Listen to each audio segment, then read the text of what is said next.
Ladies and gentlemen, boys and girls, welcome back to Basketball Conference, the ACC Football Podcast. I'm Joey Weaver. They're the Disney dudes, and I have questions about the scene we've got set over here. Is there anything you guys want to tell the people off the top here? We should probably put explicit on the episode. I will put explicit in the episode. Parental advisory on. Yeah, we should probably just leave it there before we get. I don't know. YouTube will take us down for something. Get rebound to X videos for different reasons. The real story is the only sound-ish proof place in this Airbnb that we're at. Yeah, you should have seen it before we added the background. Yeah, fair enough. Where's I'm assuming, by the way, and Dennis brings up a good point. Did you get to talk to Walt Disney down there about getting ESPN back on my YouTube TV? If I had $1 for every time I've been asked that, my father-in-law was texting my father-in-law is not here. He was texting my mother-in-law saying, "Hey, see what Mike can do about the YouTube TV situation while he's down there."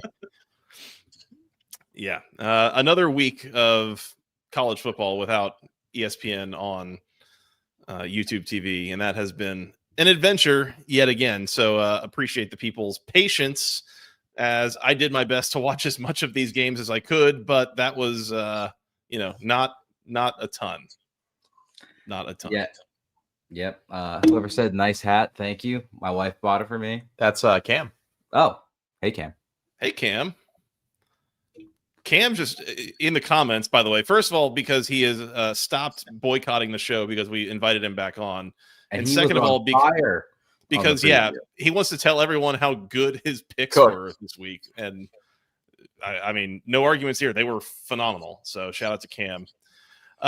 We're live, youtube.com/@the-ACC Football Podcast. It is almost midnight on the East Coast. We just saw the end of Virginia and Wake. We'll talk about that game here in a few minutes. We also saw the end of Cal and Louisville.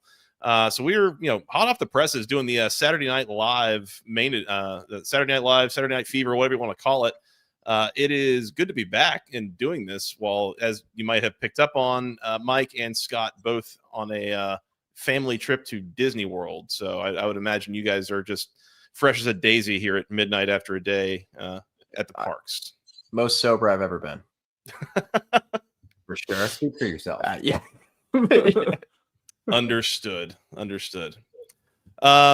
the folks in the chat, we got a good crowd with us here tonight. I forgot how good these chats can be on Saturday nights as opposed to Sunday nights. Appreciate the people all staying up late and joining us. Good to see everyone in there. Please hit the subscribe button, hit the like button. We would appreciate that. Update on the stream, by the way. We are live again on Apple Podcasts. So it turns out when that happens, our that's 75% of our traffic or whatever is through Apple. So go find us there. It should, if you're subscribed before, it should still be there. It's the same stream. It's just now it's only like 3 episodes on there as of this recording, but this will obviously be the 4th one. So all the backlog is gone from Apple and from all the audio sources. But if you want to watch videos for the last couple of years, they're all on YouTube, youtube.com/@the-ACC Football Podcast. If you want to go back and watch the old stuff, you can. Like and subscribe. Please do. Hit the bell icon. You'll be notified when we're going to go live. You guys will not to our OnlyFans, to YouTube. Thank you. Despite what this whole thing looks like right now. Like I said, you should have seen it before we added background. It was worse. You want to do a Rhoback rapid recap? Let's do it. As a reminder, use promo code GOACC20 at checkout for 20% off your first order at Rhoback.com. Phenomenal Q-zips and polos and hoodies, sweatshirts, T-shirts, all sorts of athleisure wear. Highly recommended. We love ours. Go check out the game day collection for some team-specific apparel. You'll love it. Trust us. Just go do it and go use promo code GOACC20 at checkout for 20% off your first order. That helps us, and it'll help you as well. As Joey read that ad read, Anthony Calendry, a former ACC player, just took it 70 yards to the house for UNLV. Yeah, so, our guy. We'll come back maybe. Anyway. I told you in the preseason, like him and that Dan Mullen offense is going to be fantasy gold if you're into college fantasy football. Hey, the Who's could have used them tonight. Okay, let's move on. Well, yeah. On that note, you want to do a Rhoback rapid recap? Let's do it. 10 minutes on the hypothetical clock, but we're not going to need that much. So we will go ahead and get started here in 3, 2, 1.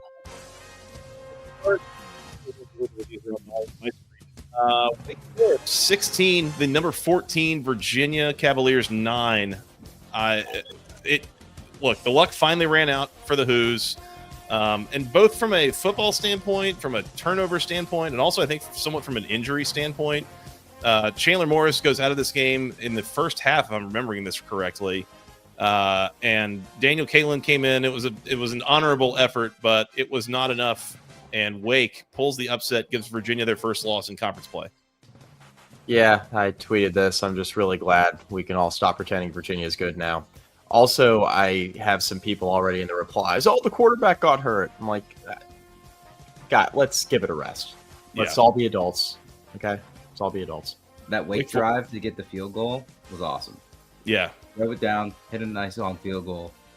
Dickert was pumped. He said that's a great effing drive on the sideline. Yeah. It was great. I mean, I think this game is exactly what you think it looked like when you see a final score of 16-9. Like, it was gross.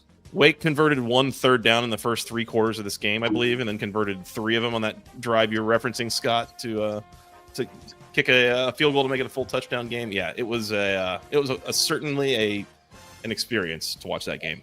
Yeah.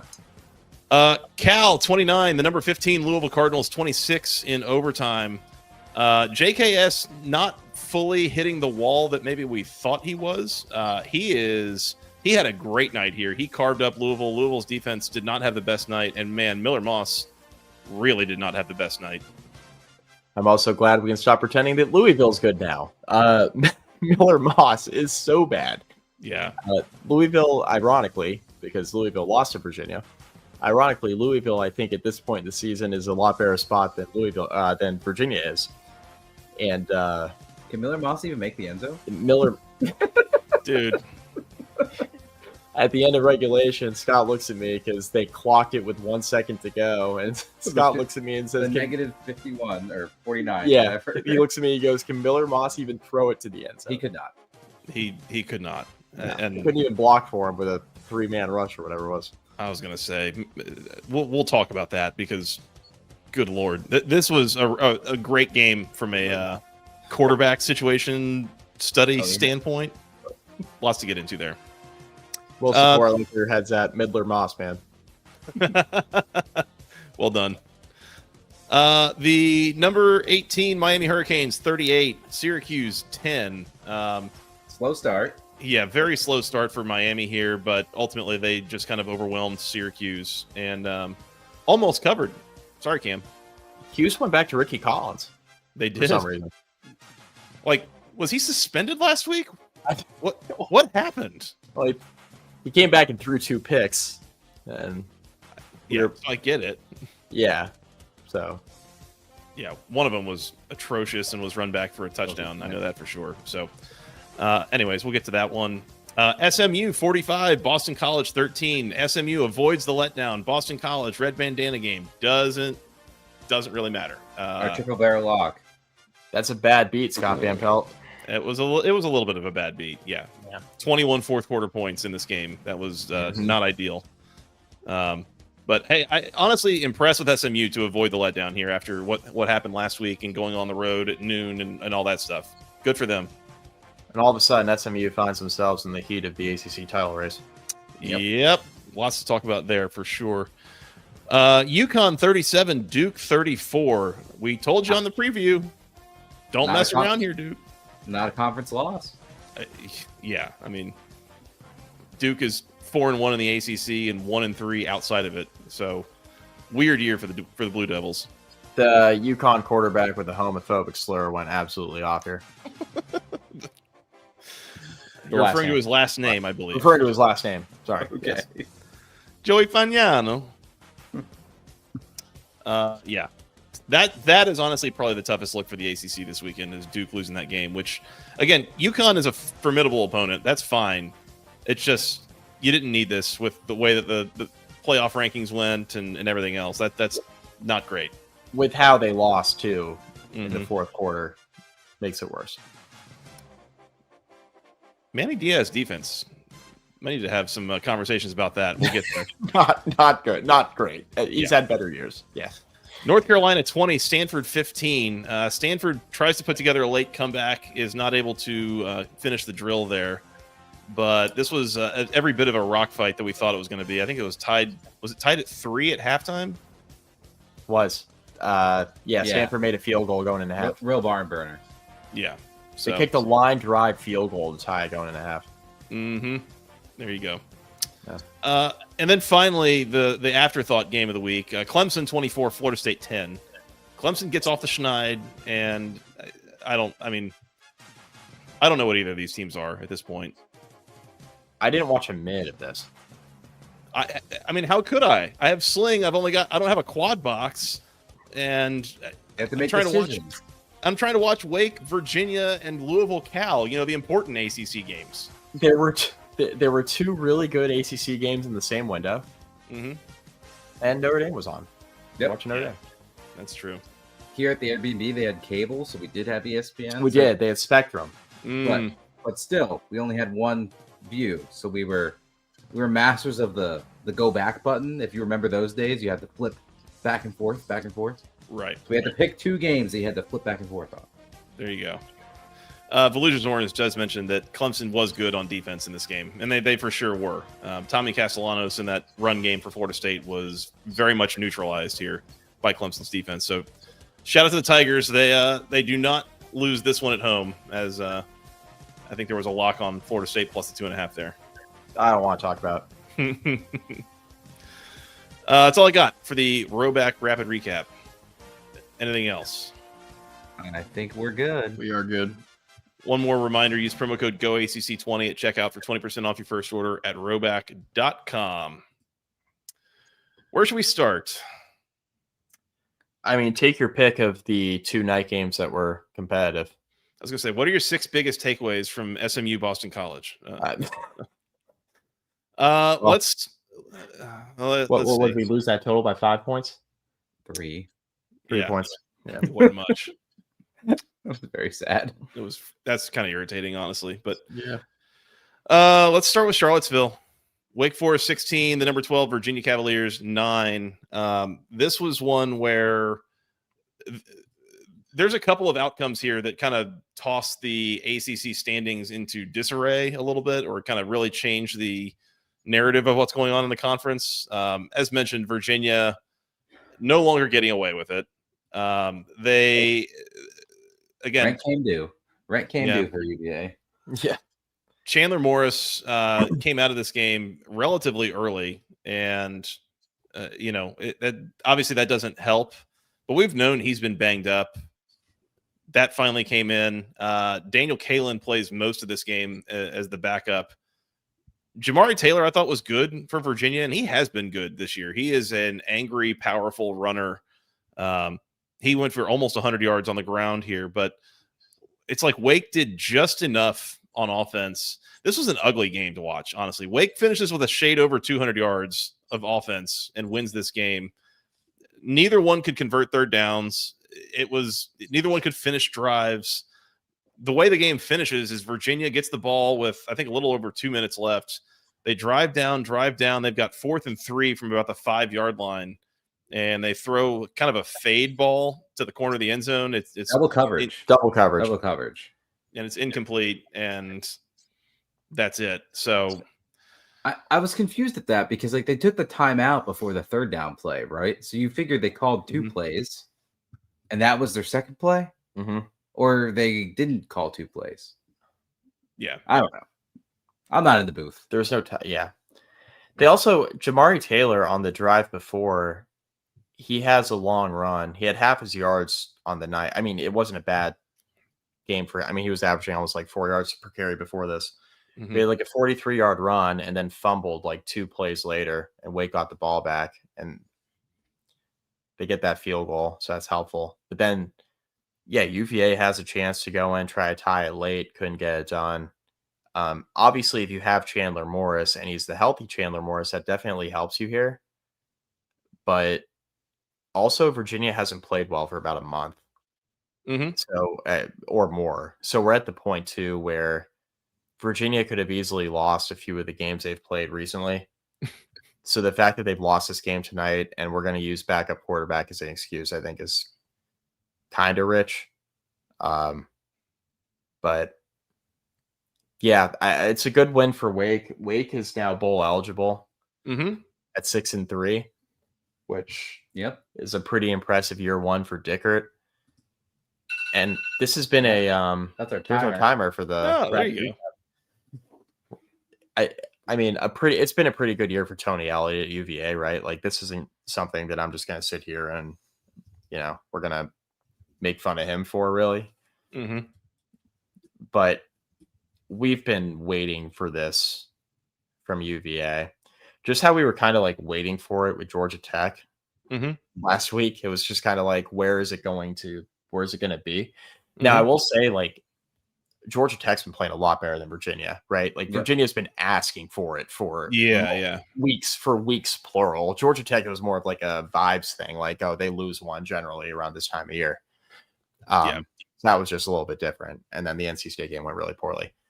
But this one for Virginia, it was like a rent coming due type situation. And Wake Forest is the team that we've talked about all year. They've been just feisty enough that if you get them on a good night and you're having an off night, you're going to put yourself in a pretty tough spot. So, yeah, Virginia was having trouble manufacturing offense for sure. Not having Chandler Morris doesn't help, but he's been banged up anyway. He took quite the shot here to leave this game, by the way. So, see how he is, but it's got serious ACC title implications here. Like, this is a pretty big loss for Virginia. It really does, because it gives them a loss. So now everyone has at least one loss in the conference. They're one of, was it 4 or 5 teams? Hang on, I just closed out of it. Four. I think it's 4, right? One loss teams. UVA, Georgia Tech. No, it's 5. Oh, it's 5. UVA, Georgia Tech, Pitt, SMU, and Duke. Now, Virginia and Duke play each other next week. So as we've kind of mentioned, that will be an elimination game. Yep. That'll give one of them a second loss. And then Georgia Tech and Pitt play in 2 weeks, which will be another kind of de facto elimination game. SMU still has they still got Louisville, I believe, on their schedule. So if they want to hang in, they need to win that game. They also have Cal. I think they might be at Cal Thanksgiving weekend.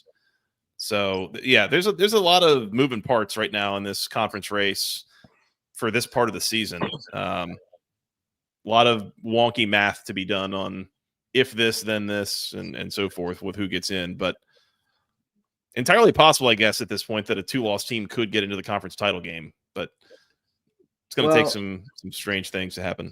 Yeah, well, Georgia Tech plays Pitt in 2 weeks, right? So that'll figure itself out there. And then you just said about SMU, right? Also playing at Louisville. So that'll figure itself out there. And then we got Virginia, Duke. Yeah. Well, but if SMU wins out, then you could have 3 one-loss teams, and then you get into wacky tiebreaker situations. I was going to say, I do think you mentioned this last week, but you were asking, like, when do we need to start actually, like, seriously talking about the tie breaks? And I think we've reached that time of year. Yeah. Because obviously calendar turns in November, but we're also in a situation now where we got like 5 or 6 teams still like technically in it, with a handful that still have a really good shot of getting to Charlotte. Obviously, Virginia comes into this weekend with no conference losses, right? So them suffering their first loss here is pretty significant. And SMU will get into their game in a few minutes, but like winning the way that they did today, like put themselves in a really advantageous spot where later in the day Virginia loses, and now they find themselves squarely in the mix. Pitt, I mean, Pitt didn't even play this weekend. Pitt's right there. Big winner this weekend. A huge winner, like not even playing a game, and they find themselves right there as one of the teams with a legitimate shot. Yeah, same for Georgia Tech. Yep, Georgia Tech too. Yep. So let's see. Will's, of course, advertising there's a tiebreaker site, I guess, that'll help you to calculate out who wins if certain games happen a certain way, like who goes. I don't know. Perfect. I did want to call out. DM us the link. Yep. Please do.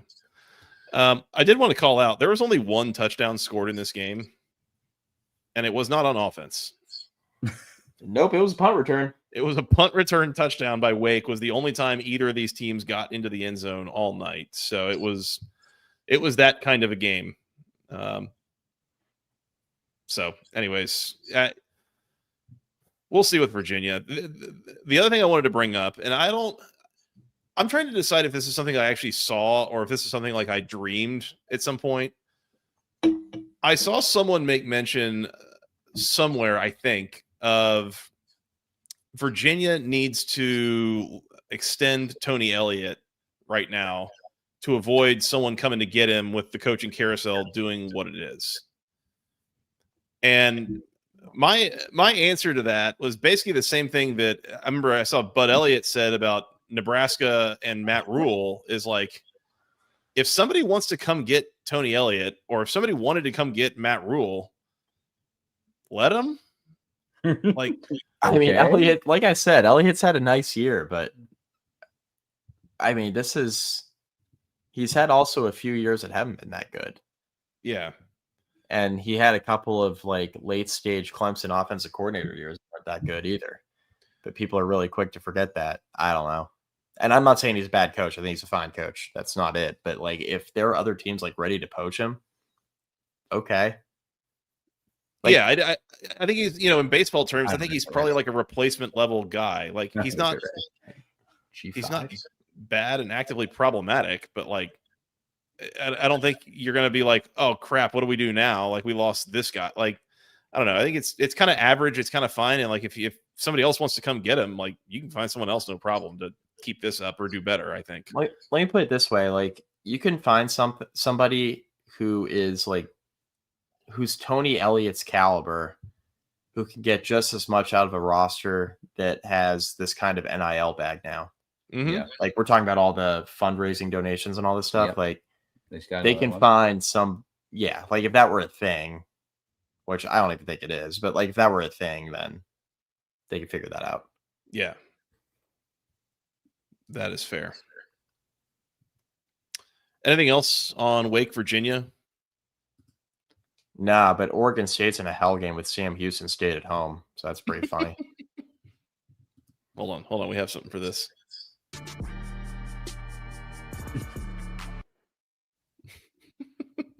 You're right. We have something for this. Wake 16, number 12, Virginia 9.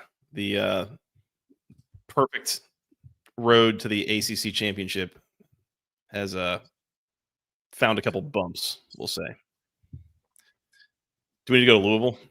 Yeah, we do. Cal 29, the number 14 Louisville Cardinals 26 in overtime there at Cardinal Stadium. Look, this is another kind of I've used this word unfocused with Louisville a few times this year. I feel like this is another one where the defense wasn't super sharp. There were some bad moments that they had, but honestly, I felt like the defense still played probably well enough to win this game. JKS was excellent for Cal. This is one of the best games I've seen him play this year. He was really, really sharp, I thought. But Louisville's offense is really held back right now by Miller Moss's ability to meet the moments. Like, he has some of the just worst decision making. So they get the ball with 35 seconds left or something in the game. Great field position. They're on the 50. They only need maybe 10, 12 yards to get into field goal range. And Miller Moss starts that drive by taking a 5-yard sack. Like, what is that? He had a terrible pick that he threw in this game. It's just, I don't know, man. Like, he can't do it. He just can't do it. He's not good. He sucks. Not good. Yeah, he's bad. The Cal punt by Brooke Honore. What's his name? Is that the right way to pronounce that? He had like the 10-yard. He had the 10-yard punt at the end. It was like a 10 or 15-yard punt that had Louisville at midfield, and then Miller Moss promptly takes that awful sack, and it's like, all right, it's like, okay. So we're not going. I guess we're just not going to kick a field goal here. We're just gonna take this thing to extra innings, so to speak. And then they follow that sack up by clocking it with a second to go, and that's when Scott and I were making the joke about doesn't have the arm, whether or not he could actually make it to the end zone, which he could not. Bit of a noodle arm situation. Man rush. Mess. Yeah.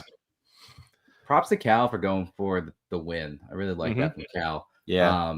The route they ran there on the 4th down play reminded me of the Julian Edelman play. I don't know if that came to mind, but sorry if you're a Falcons fan out there, but that's what it reminded me of. Yeah.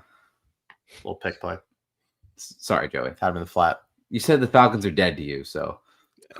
I mean, you know how they got dead to me? Or wait, was it against the Seahawks that they ran that play? I'm thinking of Julian Edelman. I don't know. Well, but Julian Edelman went the in and out, and they scored a touchdown. Yeah. So, yeah. Wasn't expecting to be catching PTSD strays over here on the stream, but here we are.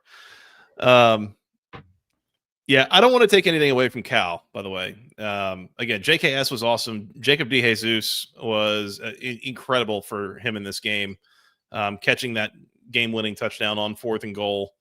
To your point, Scott, and you sent this to I wasn't even really thinking about it this way, but going for it there is basically the equivalent of going for 2 at the end of the first overtime anyways, because you're on the 3. Yeah. I mean, yep. It's the same field position. It's the same stakes. So. Yeah, it's like extend or just win, Yeah. Harsin had something drawn up too. You could tell. Like they really wanted to go for it there. And Harsin was actually. Well, they on the play before they tried to do the Philly special type of play and it died. And yeah. Went incomplete. And then Harsin he just ran it up and he bailed on it and just took a yard gain. Yeah. Look at you watching football. Kind of almost scored there. Yeah. When I saw him cut up and dodge like 2 or 3 defenders, I was like, "Oh no!" Is he gonna actually score here? He almost did. Yeah, I mean, Harsin was calling for Wilcox to take a timeout. You could tell he had something drawn up. And yeah, Harsin. I mean, I don't know if in his bag is what I would say, but was definitely digging deep into the bag tonight with a number of like double passes and just various, reverses and trick play kind of stuff. They were pulling out all the stops trying to win this game. And shout out to Cal, because getting to 6 wins, I mean, we've talked on there. It's like there was a path for them to start 5-2 and miss a bowl game, because this is pretty tough ending stretch, especially with the loss to Virginia Tech. Whoa. That should have been a winnable game for Cal, right? But they were expecting to catch strays tonight, right? Yeah, back at you. The Hokies didn't even play this week. Come on. Yeah, that must have been nice. Georgia Tech didn't play either. I know, it was nice. It was great. It was nice. Stress free. Just get to soak in the loss from last week. Anyways, Louisville again unfocused. I will say, Miller Moss was a problem, and a big problem. And I think it's frustrating that this is what Louisville seems like they're just going to do year over year. And it's becoming clear to me that there's only one Cam Ward in the portal every year. There's only one Carson Beck or anyone like that. Louisville going to get a quarterback out of the portal every year. You're getting everyone else's trash, right? Jag Plummer was on his 3rd school. Tyler Shuck on his 3rd school. Miller Moss got benched by USC last year. You're taking someone else's junk and trying to turn it into something special. And more often than not, I just don't think that that's a winning strategy. So we've seen enough of Miller Moss. He's had a couple of decent games this year, but for the most part, it's we've talked. He's about the worst part of this Louisville offense, and that's the 2nd out of 3 years. I think we've said that about Louisville's quarterback is. It's just not good enough. I just wasn't expecting it to take this long to manifest itself. Mm-hmm. Yeah. Isaac Brown injured, did not play in this game. We did get a little bit of Duke Watson here in the first half, but more than anything, we saw Kewan Brown, the 3rd string running back, and he was actually excellent. 14 for 136 in this game. He ran hard. He was really good, I thought. Louisville's receivers had some drop issues at times, and again with the unfocused thing, it was drops. It was, can they get a foot down inbounds on catches on the sideline. Like, there are just some details that were missing here from Louisville that ultimately kind of add up to cost them the game. This is a pretty tough one for Louisville fans to stomach, I think. I think a lot of Louisville fans thought a trip to Charlotte was gift wrap for them. Yeah. Got to win your games. But got to win your games. Coming into this weekend, I probably would have told you that Louisville had the best chance to win the conference, all in all. Don't worry, right. Joey. The Citadel score just came on the screen. That was pause. But yeah. Like I said, I would have told you that I thought Louisville probably had the best chance to win the conference between quality, record, what's left, all that. And yeah, never mind. Yep. Anything else on this one? Yeah. Oh, wait. This is about Virginia. Well, sorry, Virginia fans. I think it's the first and last time Virginia is going to be in the CFP projected standings. Sorry. Yeah, we're seeing that. It's on the screen right now. So. Oh, yeah. Yeah, Virginia, man, at 14, losing to Wake, they're going to be in the 20s at best, and they might fall out of the rankings entirely with this loss, which is a little bit, insulting to Wake for the committee, but they did not look good in this game. Yeah. All right. So, anything else, Cal, Louisville? Nope. Cal 29, Louisville 26 in overtime. I did see a tweet. I haven't had a chance to watch the post-game press conference for Louisville, but I saw a guy, Mark Ennis, saying that Jeff Brom was visibly unhappy with Miller Moss and how he played and how he handled himself in a lot of these moments in this game. So, I mean, that's what you get for not recruiting a quarterback since you got there. Like, yeah, that's what you get. That's a good question. Is there anybody committed or whatever in their pipeline at the QB position? I have stopped spending mental energy on recruiting. We'll circle back to that in the season recap that we say we're going to do in February. That doesn't actually happen. Right. Okay. See you then, folks. Where to next? Disney dudes. UConn Duke. Yeah. UConn 37, Duke 34. All right. How are we feeling about Darian Mensah right now? Because he's like a real roller coaster, I feel like, has some really high highs and good moments and some really low lows. Just want to say that the Blue Hens, my pride and joy Blue Hens, did beat this UConn team like a month ago. Mm-hmm. So transitive wins over the ACC. Yeah. Roll Hens. Great win today from the Hens. We can get back to that later. That's right. Hey, Sicko's winner. Let's go. Oh yeah, that's right. Hell yeah. When we said in the preview, UConn could win this game, I'm not saying that this is Saban's Alabama level of good team, right? Like, they're plucky and they're they're a little bit dangerous, but like, they're not incredible or anything like that. And so for Duke to kind of fumble this literally at the end, it's a little disappointing. And it really doesn't help the conference's perception at all. This game in particular is not a great look for the ACC. Darian Mensah, I mean, again, he has some good moments, and then he threw one of the worst interceptions I've seen all year. He's rolling out. He's got nobody in front of him, basically. Like, he's got a clear line of sight into what he's looking at. Is trying to throw it to a receiver who is directly behind a defender and just throws it directly into the defender's chest for an interception. It was like, what did you think you saw there, Darian Mensah? And then at the end of this game, Duke is set up basically on the edge of field goal range. It would have been a long field goal, but I think they could have kicked it from there.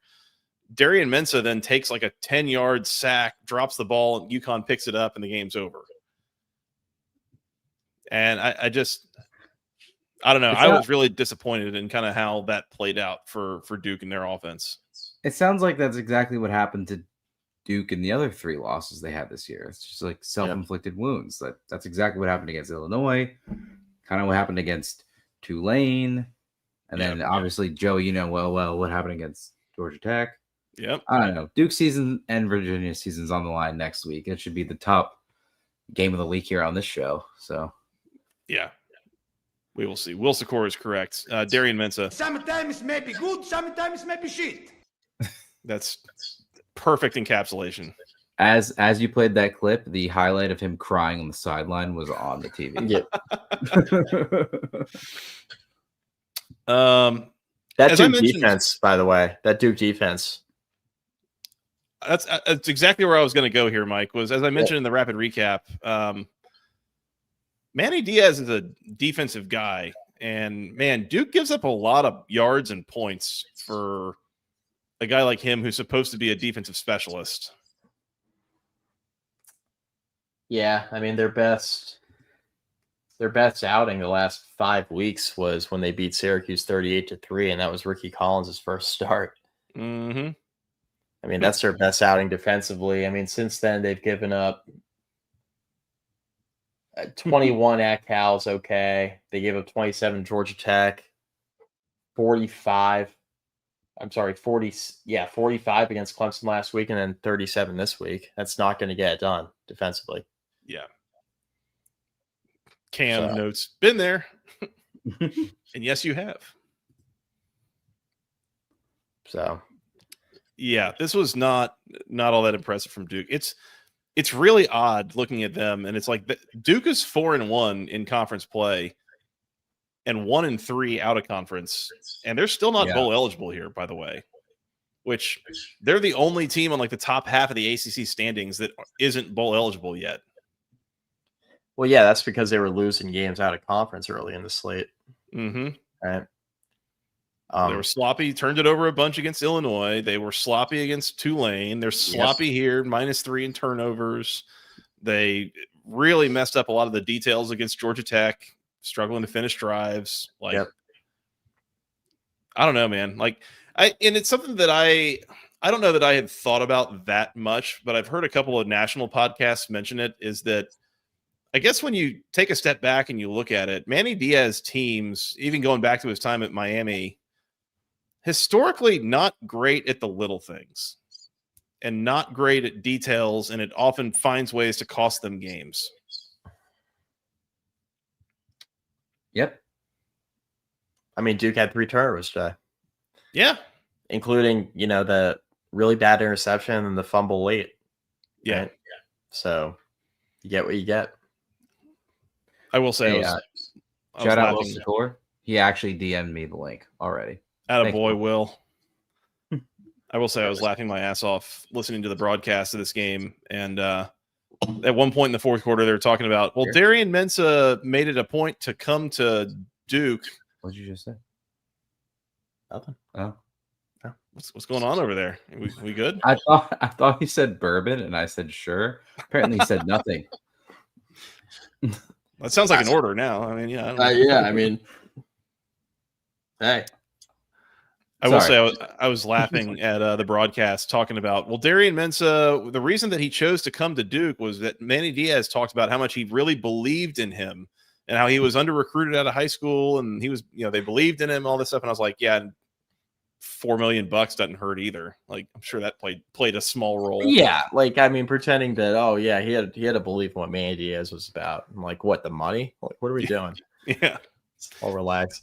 Yeah, it's it's a nice little Disney movie of a story of, he believes in me. Like, right? He paid you, buddy. Joey, that Indiana catch. Sorry, a little off topic. The 2 in a row there on the final drive, the one by the tight end to get into the goal to go, and then the one to win the game. 2 of the craziest catches I've seen all year. So we were at a birthday party around lunchtime today, and we got back, and like everyone else was laying down, and I was trying to get the 6-year-old to go up to his room, and I told him, I was like, we're going to turn on football games after nap time, so try to get him to get out. And he was still sitting in the living room, like playing with magnetiles, doing whatever he does. and I got a notification. I was looking at the scores of everything going on. I was like, there's nothing interesting here, whatever. Like, I don't need to turn on the TV right now. I need a nap too. Like, I was going to lay down. And then I got a notification. It's like, Penn State has Indiana on the ropes. And I was like, all right, we're turning on the TV. And that was, I mean, what a finish to that game, and what a drive from our old buddy Fernando Mendoza. And yeah, the catches that were, I mean, that was an insane finish for Indiana to pull that one out at the very end. Wild. Still undefeated. Yeah. By the grace of God and Kurt Signetti. And Kurt Signetti, yep. Yeah. So Duke. Yeah. This is, I mean, another tough loss for Duke. And I don't know, man. Very weird season for Duke, honestly. I mean, they've lost 3 of their coin flip on paper, right? 3 of their coin flip non-con games. They've lost, I mean, basically because of turnovers. It's but it's not like random unlucky stuff. It's like self-inflicted stuff. It's that's the one thing is like I wouldn't say, oh, they've been unlucky. It's like they're a sloppy team half the time, it feels like. Sloppy. Yep. Now Virginia's lucky. Duke's sloppy. Yeah. Yeah. I will give it that. And that's where them playing Virginia next week, it's like if you can put together 60 minutes of don't shoot yourself in the foot, like Duke could absolutely beat Virginia and throw the conference title race into further turmoil, right? Like, so. Yep. All right. Anyways, that's all I got here. Pretty sure Scott's trying to get us to move on. We have to be up early. That's all. Yeah. we got a few games left, and there are a few blowouts. Yeah. UConn 37, Duke 34.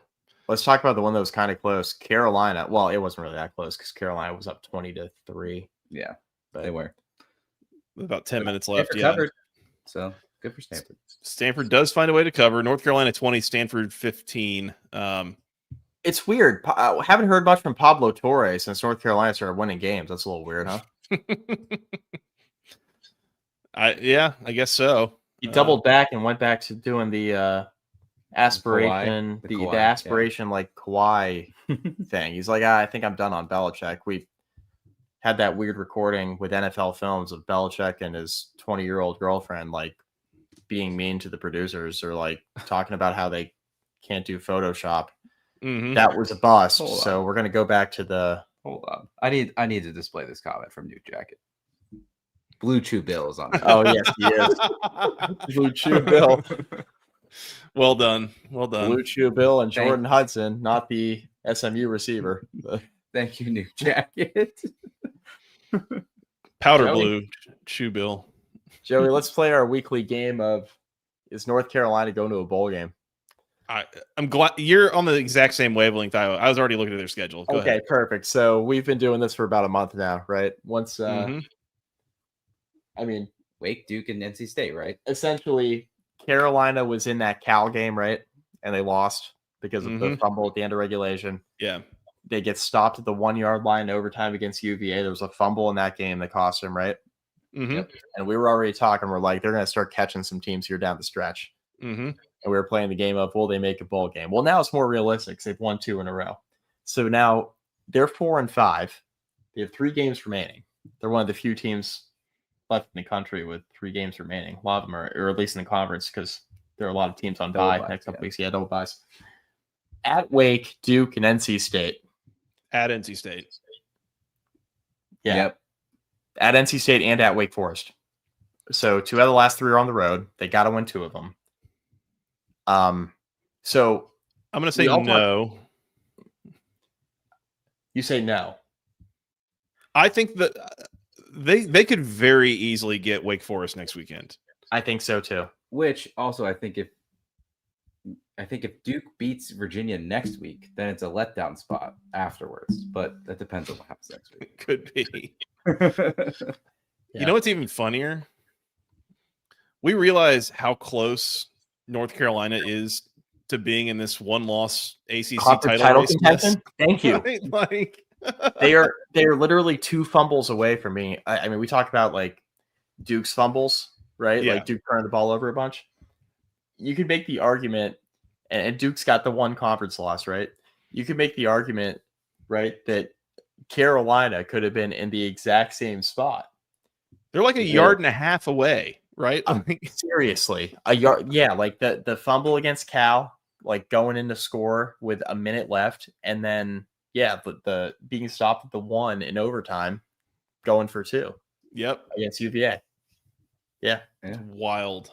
It's crazy. I'm gonna check it out on Hawaii here. I'm gonna say that they beat Wake Forest next weekend. And then we got an early line on this. Name that spread. Name that spread. Oh, name that spread. Okay, let's do it. I'm saying in 3.5. 3.5. Wake Forest 3.5. Wake by 3.5. I'm guessing. Update on Hawaii. They're up 24-6 on Cincinnati. I think Carolina might be favored on the road. I could see it being like almost like a pick 'em. I'm gonna. I was gonna say like -1 or something. Yeah. Like, could you see it like? Could you see it like 1 point either direction? Yeah, totally could. Like basically a pick 'em. Yeah. Well, and Will Secor has Wake -5.5. That's a lot. I don't think like Wake's offense has not been playing well at all for how good this Carolina defense is, and that's where I think Carolina can win this game. Is if Carolina can score like 17 points, they might be able to win like without a problem. And Gio Lopez, by the way, he played well today, and he's been sneaky, like flying under the radar, playing better, like taking care of the ball, which is something he was not doing the first like 7 weeks of the year. Okay, upon seeing what lines are available, I want to lean with Mike because currently Louisville is only a 3.5 point favorite against Clemson next week. So I'm going to lean with Mike. According to the DraftKings Sportsbook. Miller Moss is not good. So I mean, yeah, man. Midler Moss. As we have extensively covered on this show. Midler Moss. I will say, Gio Lopez doing a good job taking care of the ball, but there was one moment in the second quarter of this game that's going to come back up in awards. I'm going to call that out right now. Okay. All right. Sounds good. Sounds good. See you later. So we'll come back to that. Carolina still can't run it, by the way. They've not been able to run the ball all year, really. Right. I mean, offense in general is a problem for this team. Like everything is pulling teeth, trying to move the ball, trying to convert third downs, trying to finish drives, like everything. It's all difficult. By the way, you could somebody could tell me that Carolina has a top 4 defense in the ACC, and I would kind of believe them with how they played the last few weeks. Yeah, probably. Honestly, certainly if you get to like 5 or 6, yes. Like yeah. So. Top half. I mean, easily. Without looking, how many sacks did North Carolina have in this game? How many times did they sack Elijah Brown? 6. Too low. Oh, geez. 8? Too low. 12. They had 9 sacks in this game. Now that I'm looking, 9 sacks and 9 tackles for loss. The box score is hysterical. Elijah Brown, 9 carries for -73 yards. Sacks. All of them are the sacks. Yep. Oh, it's so funny. Yeah. The offense in this game was a little bit of a set football back a couple decades situation. Yeah. I mean, this was 3-3 at half. Carolina scored a few times here in the second half to get themselves out in front. Stanford, a couple scores late to cover. Beautiful. Yeah. Beautiful. That's how you backdoor it. Stanford also went for 2 on both of their fourth quarter touchdowns, which spiritually this is 20-17, but because they went for 2 both times, they didn't get it. It's 20-15. I guess the theory there is it's a little bit of a play on the down 14 thing where you score, you go for 2 and you give yourself a better chance to win the game. But I don't know. It's like, oh, we're going for 2 to make it a 9-point game. Like, why? I'll tell you what, man, you're in a bad spot if you're chasing points against North Carolina with the way they play offense. That's tough. Yep. Yeah. So this was not a sight for sore eyes kind of game. There were obviously a couple of those in the ACC this weekend, but shout out to the Tar Heels. They got it done. I think I'm going to pick them to beat Wake Forest next weekend. We will see. I don't think they're going to be able to beat Duke or win at NC State. I think both those teams. That's a lot of faith in the Wolfpack. As good as Carolina's defense has been, those teams have just too much offensive firepower for Carolina to be able to score enough, I think, to be able to win those games. So I'm thinking this is a 5-7 kind of season, and we'll see what happens after that for this entire program, basically. But good win for now.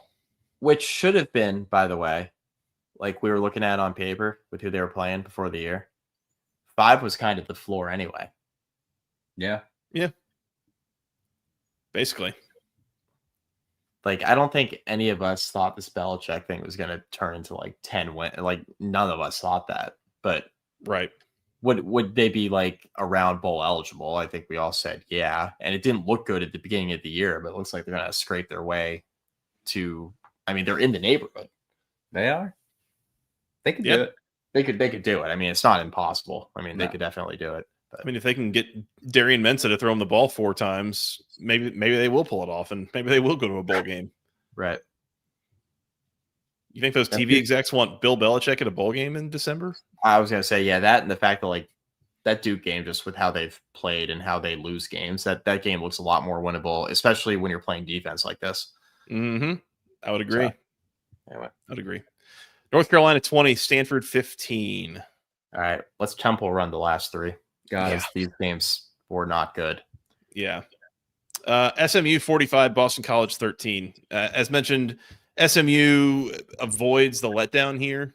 That in and of itself is pretty impressive. It was basically from the jump. Boston College also, we missed a thing from Bill O'Brien had a press conference last week where somebody asked him a question about, how do we keep the mood up when everything's going poorly? And Bill O'Brien did not take too kindly to that question. And it was, hey, Trevor.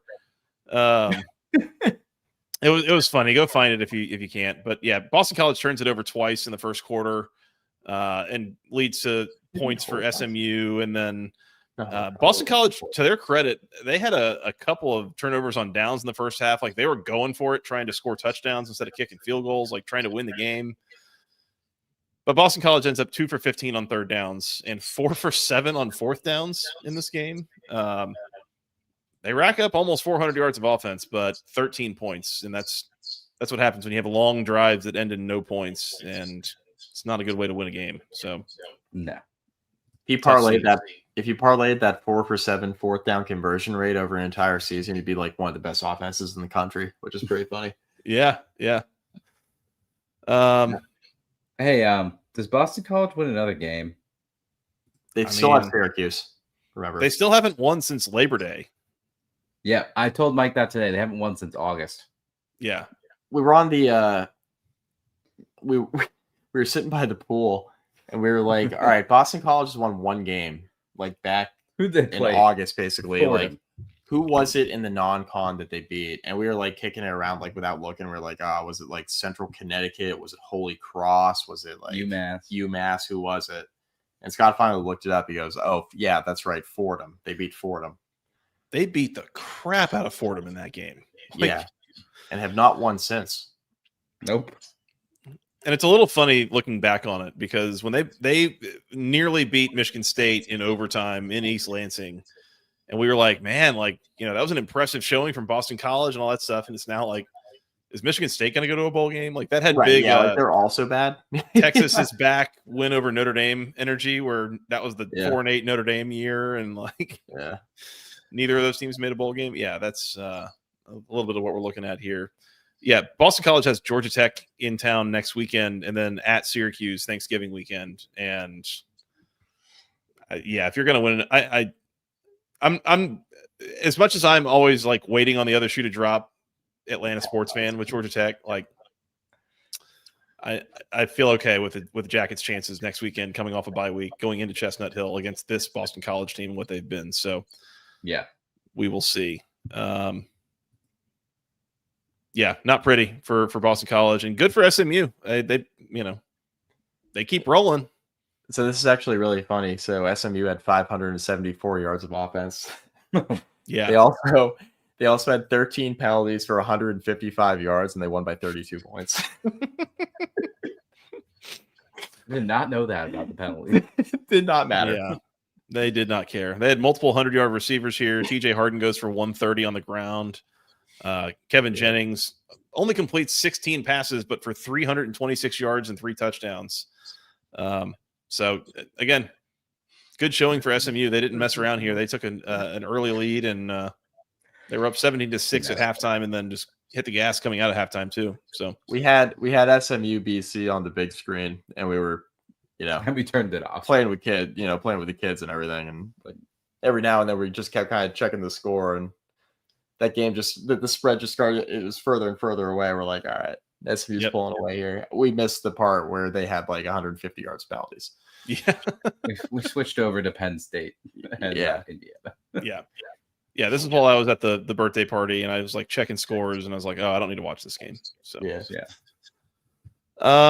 SMU 45, Boston College 13. Miami.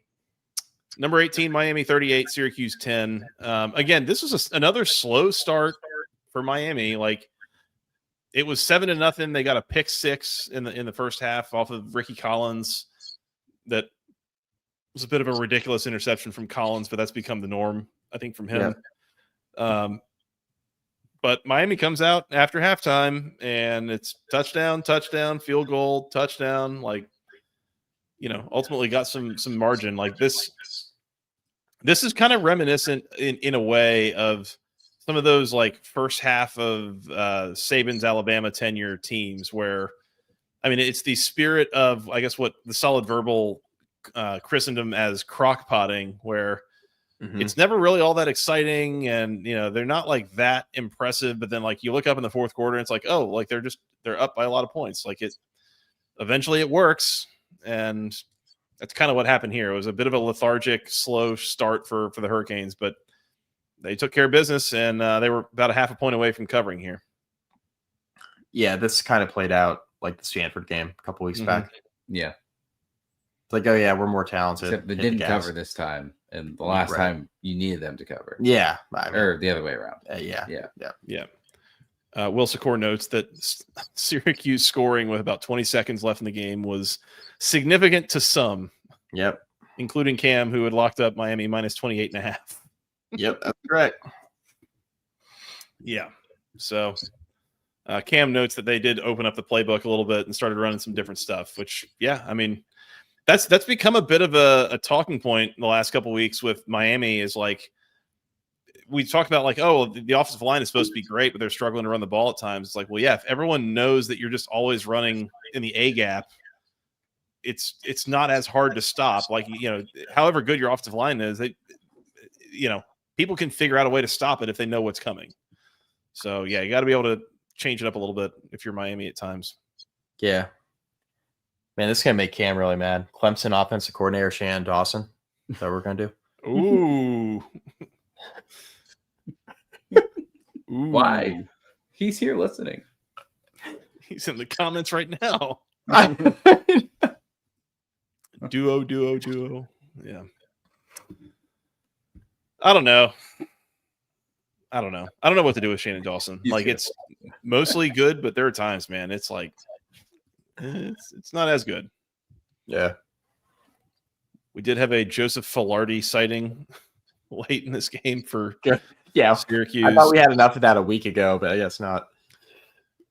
Man, it's crazy how this season started for Syracuse, and now it's just like a sim to finish situation. Like, let's just get this over with. Yeah. They have been listless for like a month. Yeah, it turns out they're really bad without a starting quarterback. Yeah. Fran Brown has to smell terrible by now. Yeah. And like, what do you even do? Like, all right, I guess we're going back to Ricky Collins this week. Like, he's got no answers. And it's not really his fault. Like, they're just, I mean, you're Syracuse, so you're not like, you don't have copious amounts of depth on your roster, but you were hoping to at least have a backup. Do you know what Syracuse has left? They have 2 games. We've already mentioned the Syracuse or the Boston College game. Who else do they have? They have a bye week next week, and then do you know who they have the week before Thanksgiving? Nope. Yep. They're going to South Bend, Mike. They're going to South Bend. Name your score. Name that spread. Bang, bang, bang. So dead. Notre Dame played Navy tonight. They were a 4-touchdown favorite. Navy's good, right? Mm-hmm. So what's that spread going to be? That was 49-10. 49-10. 49-10. So what do you think that 30 35? 34.5. Yeah. Well, I was going to say. Yeah. Yep. And I mean, that's a Notre Dame team trying to get tuned up to make a playoff case against a Syracuse team that can barely score and has looked awful for 6 weeks. Like, yeah, square, like, name your score game. And as we've mentioned it, I want to bring it up again. Syracuse's defense is trying. Like, they are playing hard. They're giving effort. It's just not there. And the offense can barely move the ball, which doesn't help anything either. Yeah, it's a high school offense. Yeah, so God love them. They're trying, but it's not happening for Syracuse's defense right now, unfortunately. Miami 38, Syracuse 10. Last one. The afterthought of the week. We saved it for last. Clemson 24, Florida State 10 in Death Valley. Clemson gets back on their winning ways at home after a pretty silly losing streak. This was all Clemson for a while. Florida State really struggled in this game, and Clemson's defense probably a big piece of the reason there. Cade Klubnik was solid. Tommy Castellanos had 43 passing attempts, which is like twice. Yeah, that's like double what you ever want from him in a game. So that's a tough scene. I mentioned this, but so I didn't get eyes on this at all. Mm-hmm. One screen, remember? One screen on vacation. When Clemson scored their opening touchdown, we had a Clay Sweeney 2-point conversion. Was that like a botched hold that he ran in, or was this like a fake? Does anybody know? If I'm being honest, I have not seen that either. So we'll look at it again on the look back on next week's preview. Yeah. I mean, that's funny as hell. And Dennis saying that they went for 2. Sure. I mean, Georgia Tech did that a few weeks ago against, I don't think it was Syracuse. It was someone at home where they scored and they went for 2 right off the top. And it was like, wait, what? Like, why? And Brent Key said in the post game, it was like, oh, well, we wanted to be aggressive and we wanted to set the tone. And it was like, okay, like, fine. Yeah. But yeah, I thought that was odd. Is Clemson going to make a bowl game? I mean, both of these teams are 4 and 5 now. And so Clemson they're going to have their senior day walkthrough nonsense against Furman. So that should I'll tell you what, I'd rather be North Carolina than Clemson with the remaining schedule. Yeah. Yeah. Clemson's got at Louisville, home against Furman, out at South Carolina. Yeah. And Carolina has at Wake Forest, home against Duke, at NC State. I would much rather be North Carolina than Clemson. Yeah. I feel like there's a ton of variance in really both of these teams week to week right now. I mean, Florida State looked awesome last week against Wake, and they looked like they just didn't really want to be there this week, which is bizarre. Florida State, 3 games left. They need to win 2. Virginia Tech in Tallahassee. They're in Raleigh against NC State, and then they're in Gainesville against the Gators. What's the line next week, we think? Against the Hokies? What's the line against the Hokies, we think, at home? In Tallahassee? Touchdown, 6.5. Florida State, -5 or something. Yeah. I would say. I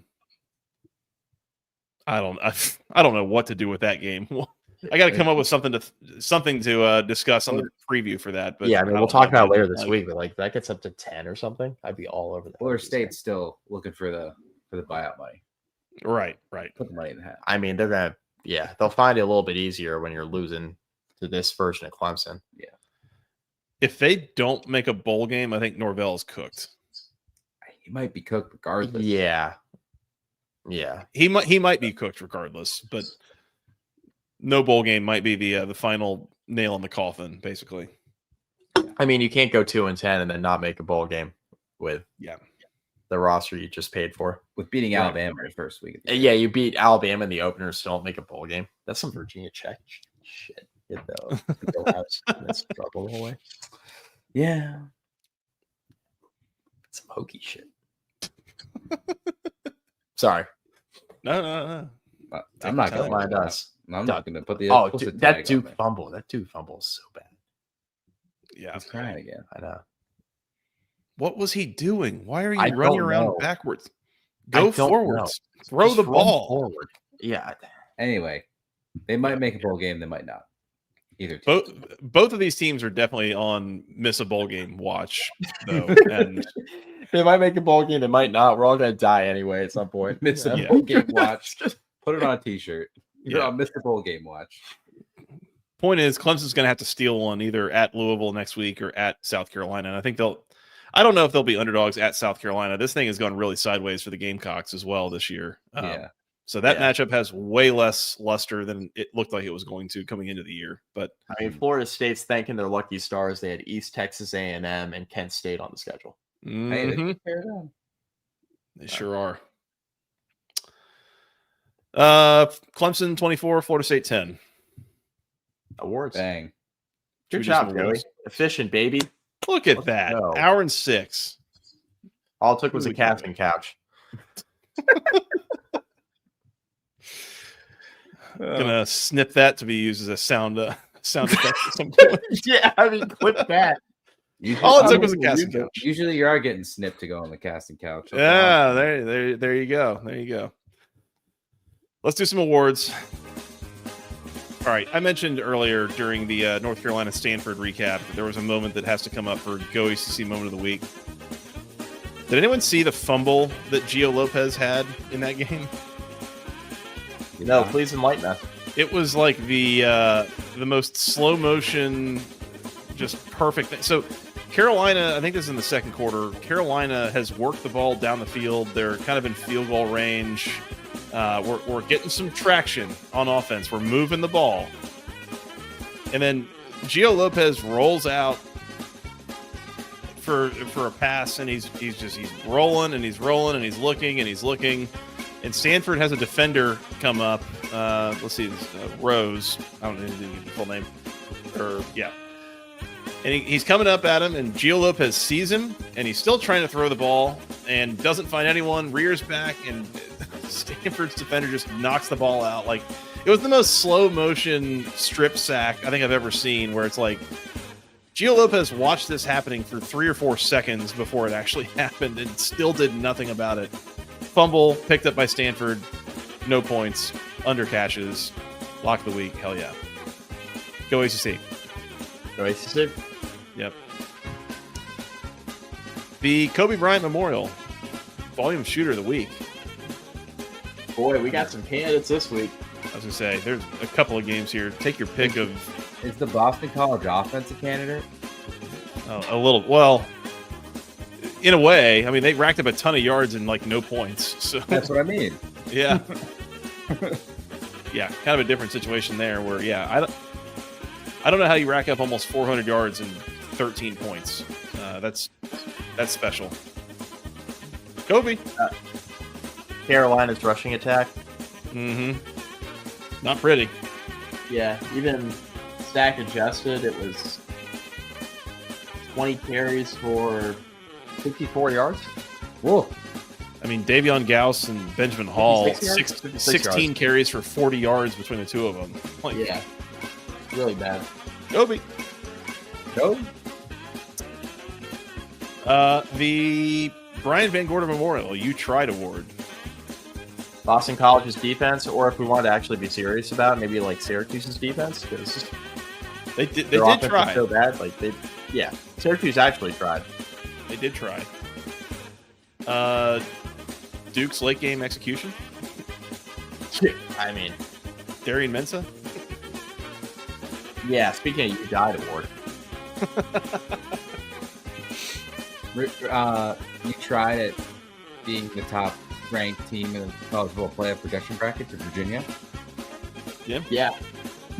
Yep. That's a reach, but They tried. They tried. I don't think I have a Bobby Petrino Memorial You Didn't Try award this week. Maybe Florida State, but I don't think that. I don't think so. I mean, they rolled over. don't kick them while they're down. Yeah. What, Florida State? I would never. Never. Another cost. Miller Moss. Yeah. Mike, do we have any unsanctioned awards this week? Yeah, you died to work as Boston College. Tough scene. Yeah. So Is Syracuse retired from that award this year? Yeah, because it's not really their fault. I mean, it kind of is because they just don't have any quarterback depth. So it is in a way, but also they're Syracuse. Like, how much depth are they supposed to have? Yeah. Boston College, like they got two healthy quarterbacks and they can't decide which one to start. And then they're both bad. So yeah, you have Bill O'Brien yelling at the media and then you go out and you lose 45-13. Yeah. I mean, yeah. Come on, man. Tough scene. Yeah. Team of the week? UConn? UConn. Yeah. It's either Cal and Wake, I think, are co-teams of the week. You get the eye roll and the UConn sound? Well, it's over there. I'm not going to Hold on. It's there somewhere. Where is it? We've got to work on the labeling here. Yeah. Didn't bring the whole soundboard contraption with me this week. I'm locking up UConn. There it is. There it is.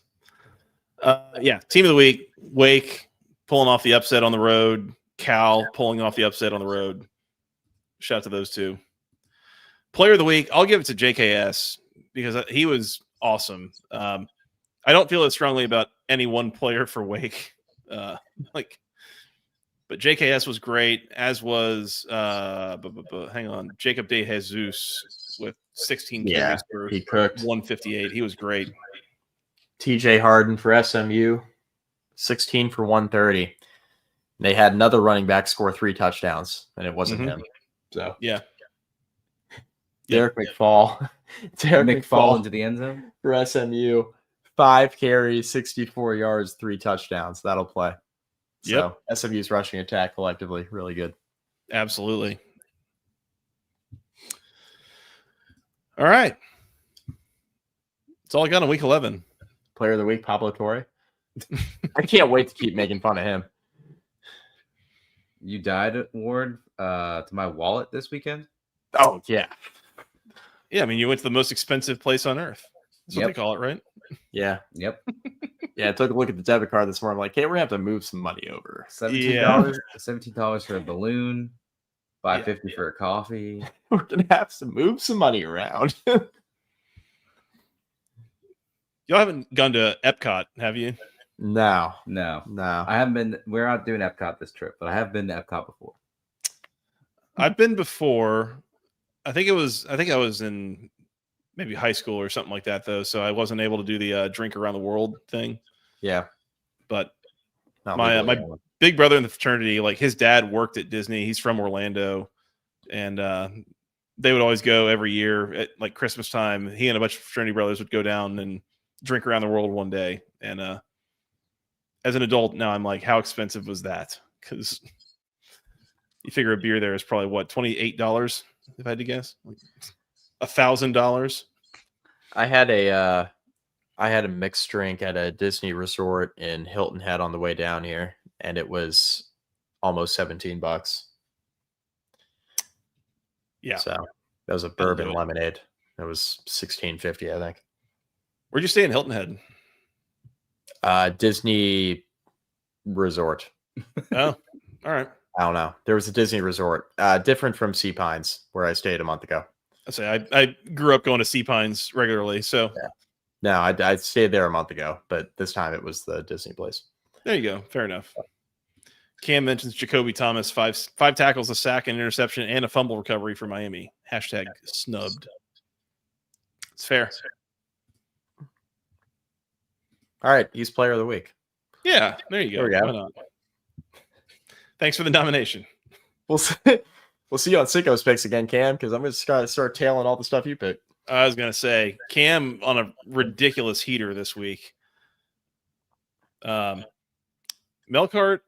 Abu Jaude, and Tyler Thompson for North Carolina. I don't think I can do that again. I'm going to hurt myself. Both of them had 3 sacks for North Carolina in their game against Stanford. So 2 guys combined for 6 sacks. That'll do it. Yep, that'll do it. There you go. That's all I got on week 11. You guys want to work on getting out of here so we can come back and preview week 12? Yeah. See you later this week on that preview. Let's do it. Thanks to all the people for joining us in the comments. It was a lot of fun tonight. We had a really good showing, and this is what happens when we do it on Saturdays, I guess, instead of Sundays. We've been live, youtube.com/@the-ACC Football Podcast. Hit the subscribe button if you haven't already. Hit the like button. We would really appreciate that. Hit the bell icon.